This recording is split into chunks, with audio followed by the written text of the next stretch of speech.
Bonjour à tous et à toutes, bienvenue sur ce webinaire, le dernier webinaire de l'année 2019, donc un webinaire sur les nouveautés produits. En préambule, ce webinaire, du coup, je vais le faire là, mais vous recevrez toutes les personnes qui ont été inscrites recevront le replay juste après. Et encore une fois, si vous avez des questions sur l'organisation du webinaire, n'hésitez pas à le mettre directement dans le chat. Ma collègue qui est juste à côté de moi, se fera un plaisir de vous répondre directement. Donc là, je vais faire comme d'habitude, je vais vous montrer les améliorations produits qu'on a effectuées ces dernières semaines sur et le voice management et le Centrex. Si vous avez des questions pareilles, n'hésitez pas à les mettre dans le chat. J'y répondrai sûrement à la fin du webinaire, parce que j'ai un peu de mal à faire les deux en même temps. Et donc voilà, donc on va commencer. Donc comme je vous ai dit, on va d'abord faire une première partie sur le voice management, donc notamment au niveau du bandeau opérateur et de l'interface de supervision. Et ensuite, on fera une présentation de deux améliorations qu'on a effectuées sur le Centrex. Donc au niveau de l'interface du voice management, donc on va commencer par le bandeau opérateur. Donc comme vous pouvez le voir, je me suis déjà connectée. On a rajouté deux choses. Donc normalement, vous avez dû voir qu'on a rajouté ici un onglet SMS. Donc en fait, cet onglet-là est apparu pour tout le monde et vous pouvez l'utiliser si vous avez le service SMS d'Axialis. Donc si vous souhaitez en fait envoyer des SMS depuis votre bandeau opérateur, vous pouvez souscrire à notre offre SMS. Donc si vous en avez besoin, je vous invite à contacter votre commercial. Et donc là, je vais vous montrer tout ce que vous pouvez faire avec ce bandeau. Donc en fait, c'est surtout utile si par exemple vous avez besoin votre opérateur prend contact avec une personne et met en place un rendez-vous physique un peu plus tard. Et donc là, en fait, il va pouvoir lui envoyer un SMS donc sur son numéro de téléphone portable pour confirmer le rendez-vous, par exemple.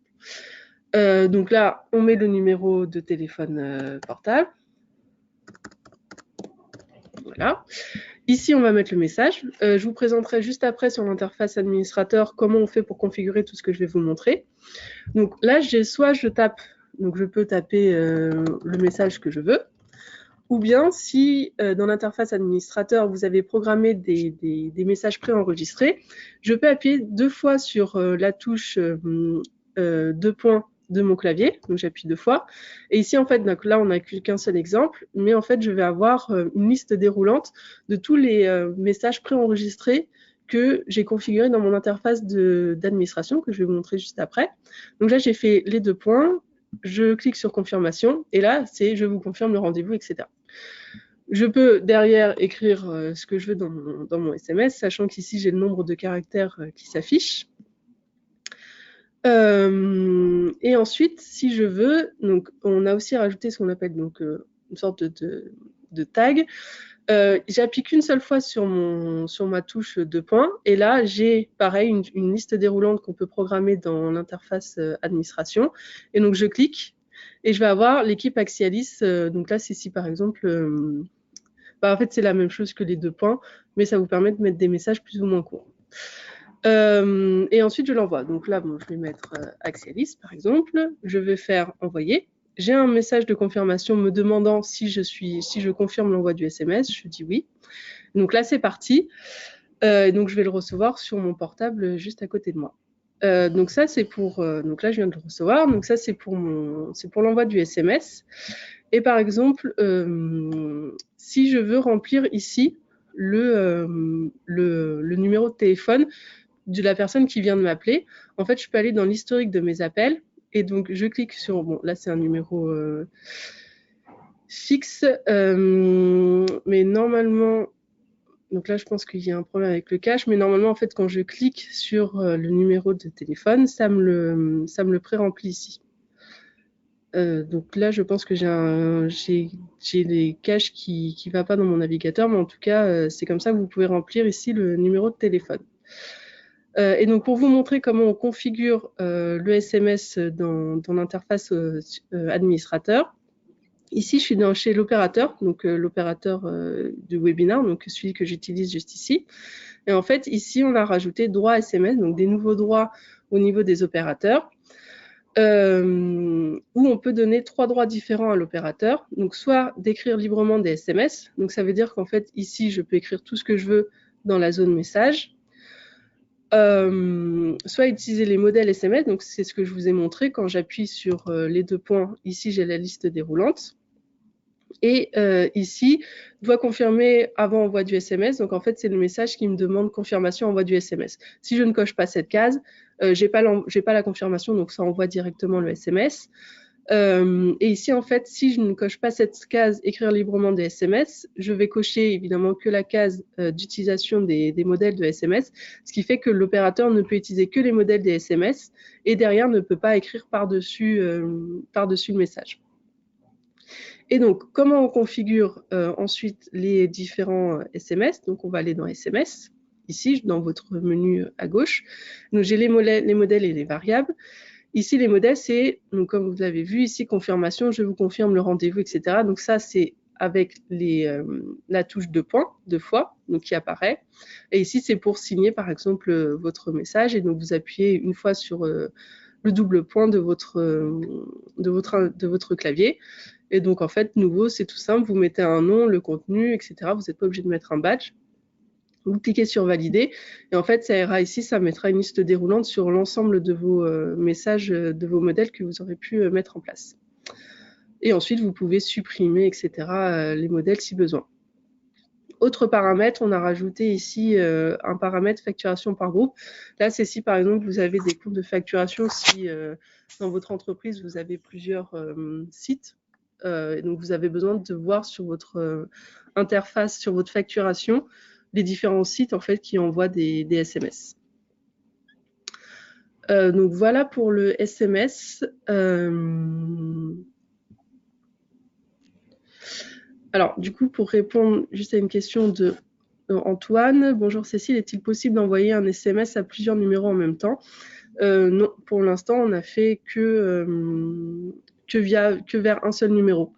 Parce que ça reste quand même une utilisation simple du SMS, c'est-à-dire que ça permet juste d'envoyer un SMS à une personne en particulier.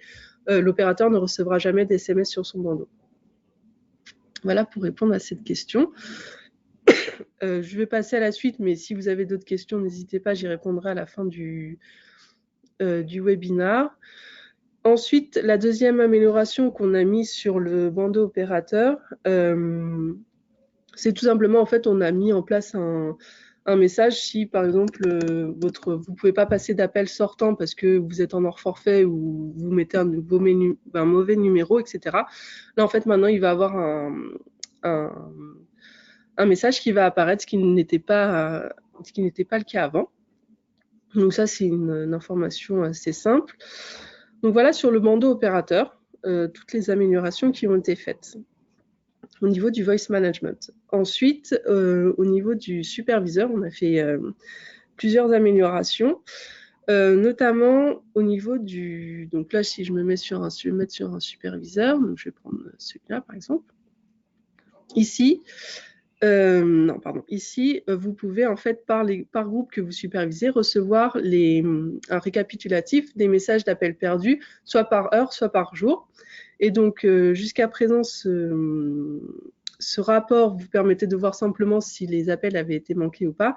Donc aujourd'hui, ce qu'on a rajouté, hop, je me permets, on a rajouté une autre colonne que vous pouvez voir, statut de l'appel.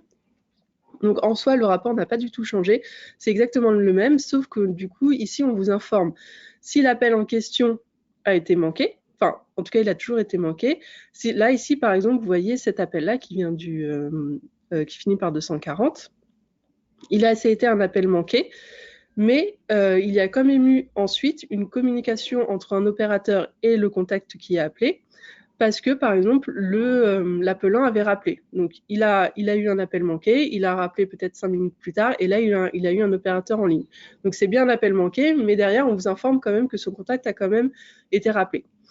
Et ensuite, on a ici la même chose, sauf que ça a été rappelé par un opérateur. Par exemple, l'opérateur a manqué l'appel et il fait un rappel vers ce contact. Et donc, en fait, ici, il y a bien eu l'appel manqué, mais on vous informe que ce contact a été rappelé par un opérateur un peu plus tard. Et sinon, Par exemple, pour ces 2 appels-là, manqués, ça veut dire qu'ils n'ont jamais été rappelés ou l'appelant n'a jamais rappelé et donc du coup, il n'y a pas eu de communication entre les opérateurs et les personnes qui ont appelé. Donc voilà, donc ça c'est le premier changement qu'on a effectué sur tout ce qui est rapport au niveau du superviseur. Ensuite, je retourne sur mon interface de supervision au niveau de l'administration. Ici, vous avez rapport quotidien des statistiques de supervision. Donc c'est le rapport, si vous cochez, que vous pouvez recevoir tous les soirs un rapport donc, par mail et via un fichier CSV de toutes les activités qui se sont passées sur votre interface de supervision. Et donc là, où est-ce qu'on a fait une modification? C'est que jusqu'à présent, par exemple, on va prendre un superviseur A qui supervise des opérateurs B, C, D, par exemple. Eh bien, si l'opérateur B faisait partie d'un groupe que le superviseur ne supervisait pas, le superviseur en fait voyait quand même les informations au niveau des opérateurs sur le nombre d'appels qu'il a eu. Ce qui fait qu'en fait le superviseur avait un peu la supervision d'autres groupes.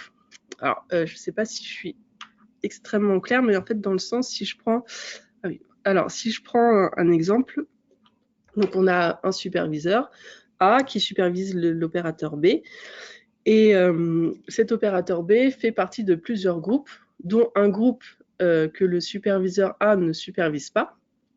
Sauf que l'opérateur B a reçu plein d'appels de la part du groupe que le superviseur ne supervise pas. Et sur son rapport, en fait, il recevait quand même, par exemple, 10 appels. Il voyait quand même que l'opérateur avait eu 10 appels, alors que sur les groupes qu'il supervisait, normalement, il n'en a reçu que 4. Ce qui fait qu'il voyait un peu, il supervisait un peu sur les autres groupes. Donc ça, on a modifié. Donc le superviseur ne voit strictement que les informations des groupes qu'il supervise. Donc même si les opérateurs ont reçu des appels d'autres groupes, le superviseur ne verra que les appels venant de ses propres groupes. Donc voilà. Donc ça, c'est la deuxième modification qu'on a faite. Ensuite, toujours au niveau de l'interface supervision, ici, format de l'affichage pour la file d'attente de la supervision. Donc, vous aviez plusieurs choix. Vous savez, c'est la supervision verticale. Donc, si vous vouliez en forme de box, en forme de ligne. Et donc, on a rajouté ici vue stade global. Donc, hop, je reprends. Pardon. Voilà, je reprends juste ici. Et donc, en fait, voilà, ça va ressembler à ça. Donc, en fait, ça permet. Ici, vous avez le visu sur l'ensemble de vos fils. Ici, vous avez le récap général de toutes les informations sur les fils, mais vous n'avez pas la vue sur les opérateurs. Et donc, en fait, cette vue permet ici d'avoir les informations des superviseurs, des opérateurs, qui n'apparaissent pas jusqu'ici. Parce qu'en fait, dans les autres vues, si vous n'affichiez pas les opérateurs juste ici, ça ne se mettait pas à jour. Donc, en fait, ça permet, par exemple, si vous voulez afficher en fait, sur une télé à la vue de tous les opérateurs l'activité de vos fils, sans que les opérateurs voient les activités de chacun, vous affichez ici. Et en fait, les opérateurs, ils vont pouvoir voir le nombre de leurs collègues qui sont connectés, qui sont en ligne, peut-être, pour voir si ils ont besoin de se connecter ou se déconnecter selon le nombre d'opérateurs de connectés. Donc voilà, tout simplement pour cette nouvelle vue. Donc là, c'est vraiment si vous souhaitez afficher en grand avec toutes les informations en général sur les opérateurs sans avoir le détail juste ici. Et la dernière amélioration qu'on a fait sur l'interface de supervision et notamment aussi sur les stats à froid, donc ça reprend la même chose, c'est qu'en fait, donc là on a l'exemple webinar 2, webinar 3. Le SVI fait que si l'opérateur sur le webinar, la file webinar ne répond pas, ça va aller vers le webinar 2, donc ce qu'on appelle une file de débordement. Et si le webinar 2 ne répond pas, ça va aller vers le webinar 3. Donc pareil, c'est une autre file de débordement. Donc en fait, l'appel va aller sur les 3 si aucun ne répond. Enfin, en tout cas, si les 2 premiers ne répondent pas.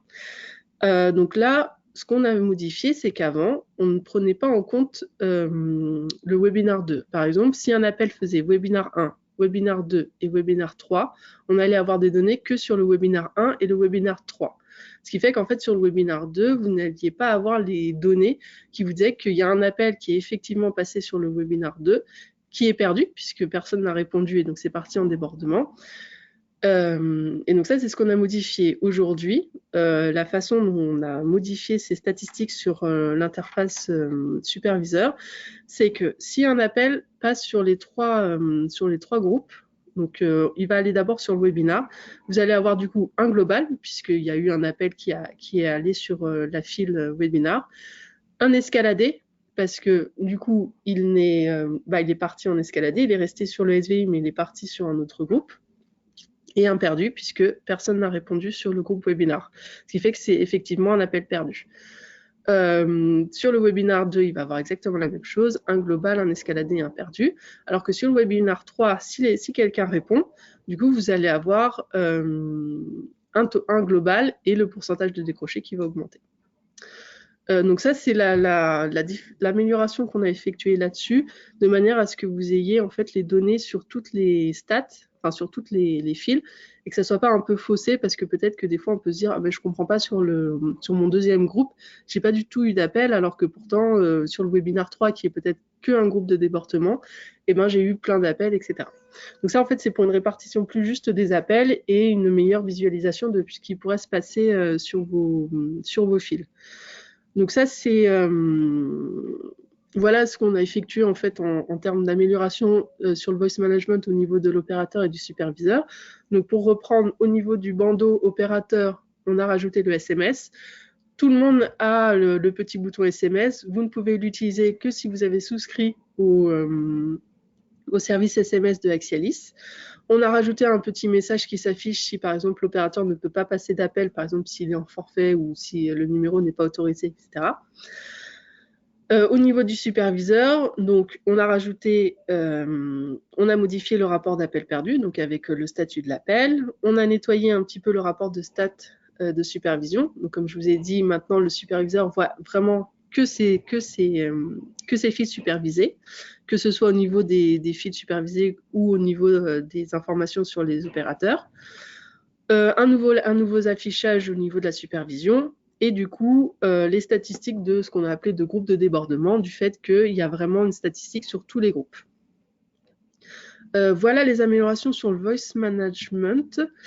Je vais juste regarder du coup dès maintenant en fait s'il y a des questions sur le voice management avant de passer au Centrex, comme ça on reste dans le thème. Alors, donc une autre question sur le superviseur, je ne vois pas la différence avec la manière dont étaient gérées les escalades, enfin les appels escaladés et les appels perdus avant cette modification. En fait, vous ne verrez la modification que si, par exemple, vous avez 3 groupes. Enfin, comme si vous avez, par exemple, 3 groupes, en fait, un groupe principal et 2 groupes de débordement. Si de base, vous aviez qu'un seul groupe de débordement, là, effectivement, vous ne verrez pas de modification. Mais la modification, ça s'effectue surtout sur les groupes au milieu, dans le sens où avant, il n'y avait pas de données dessus, et aujourd'hui, il y a des données dessus. Voilà. Voilà pour les modifications effectuées. Voilà, très bien. Alors, je vais juste attendre peut-être une petite minute pour voir s'il y a des questions là-dessus. N'hésitez pas. De toute manière, encore une fois, même si ça ne vous vient pas tout de suite et que ça vous vient une fois que vous avez regardé le replay, vous aurez tous mes contacts à la fin de la présentation. Et de toute manière, c'est depuis mon adresse mail qu'a été envoyée l'invitation du webinaire, donc normalement, vous avez déjà mes contacts. Du coup, je vais passer sur l'interface, enfin sur le Centrex. Donc du coup, alors peut-être comme ça, en fait, c'est la première fois qu'on fait un webinaire produit sur le Voice Management et le Centrex. Peut-être que parmi vous, il y en a des personnes qui n'ont que le produit Voice Management. Et d'ailleurs, peut-être qu'il y a parmi vous des personnes qui n'ont que le Centrex. Donc comme ça, je vous ai fait une petite présentation du Voice Management. Et donc en fait, le Centrex, c'est la téléphonie professionnelle que vous propose Axialis, donc qui peut se coupler avec le Voice Management. Et donc sur le Centrex, on a effectué 2 modifications. Donc une petite et une utile, enfin en tout cas elles sont toutes utiles. donc là, je suis donc sur mon interface administration du Centrex, donc de la téléphonie.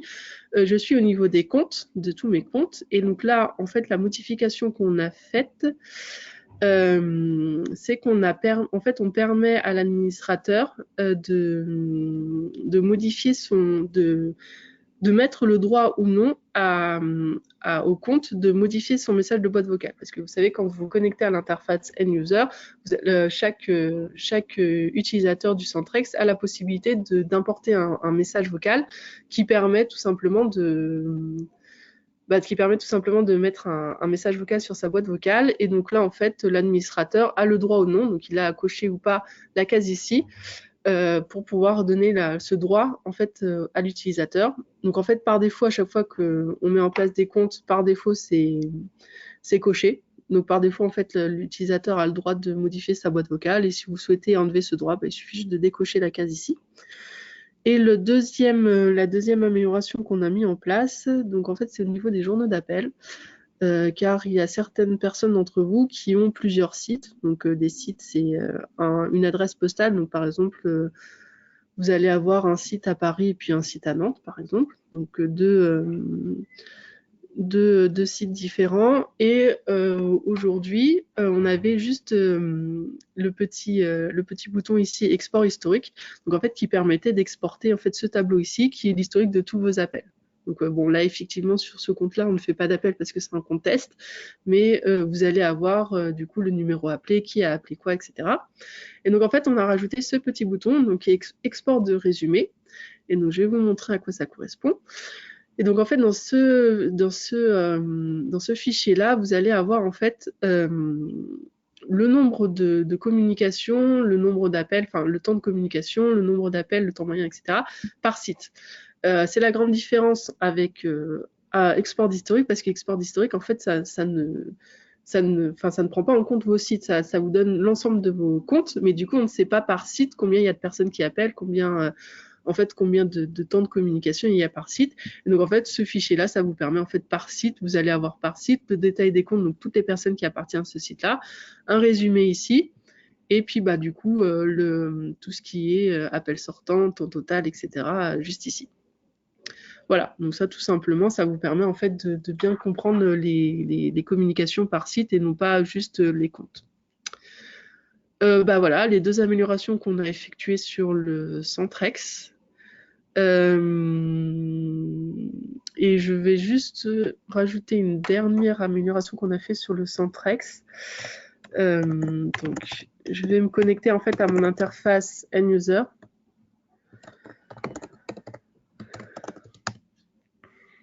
Donc l'interface end-user, du coup, c'est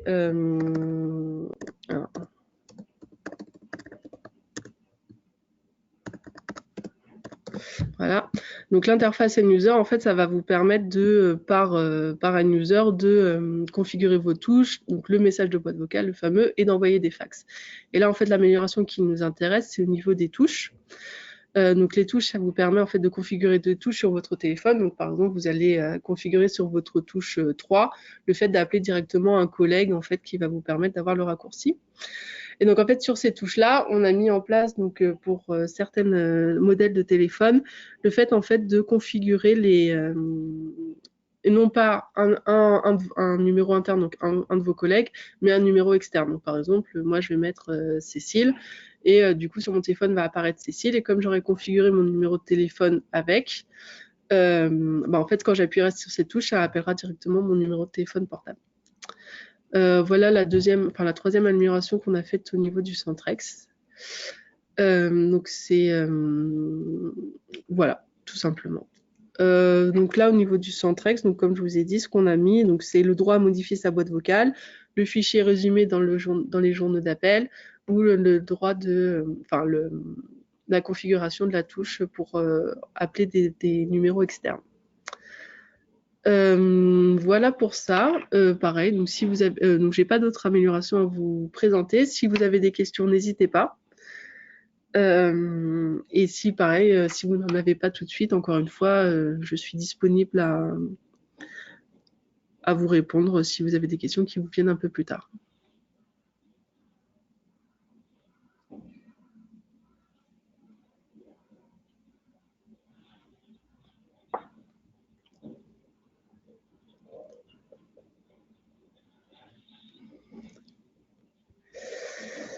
Bon, donc, s'il n'y a pas de questions maintenant, c'est pas grave. Donc là, je vous rappelle juste que vous avez le guide utilisateur toujours sur axialis.com/guide. Donc en fait, qui est le guide qu'on a mis en place il y a quelques temps pour remplacer l'ancienne FAQ. Et donc voilà, oui, si vous avez des questions, hop, je regarde. Il semblerait qu'il n'y a pas de questions. Donc, de toute manière, vous allez recevoir le replay de ce webinaire avec, vous voyez, les divers contacts que vous pouvez appeler. Si vous avez des questions qui vous reviennent plus tard, n'hésitez pas. Et du coup, je vous souhaite à tous une excellente journée et une excellente semaine. Merci et à bientôt.